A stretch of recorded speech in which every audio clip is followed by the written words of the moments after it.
బేసికల్‌గా పత్రాలు అంటామండి. ఇంగ్లీష్‌లో లీవ్స్ అంటాము. ఈ మొక్క యొక్క ఆకుల్ని మనము డైలీ ఎంప్టీ స్టమక్ తోటి 2 ఆకుల్ని కానీ నమిలి తిన్నాము అంటే మనకి జీర్ణక్రియ అనేది మెరుగుపడుతుందండి.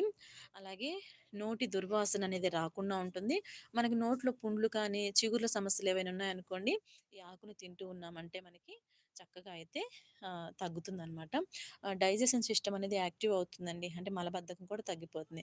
అంటే జీర్ణక్రియ సరిగా లేకపోతేనే కదండీ మనకి కాన్‌స్టిట్యూషన్ అంటాం కదా! మలబద్ధకం అనేది వస్తది.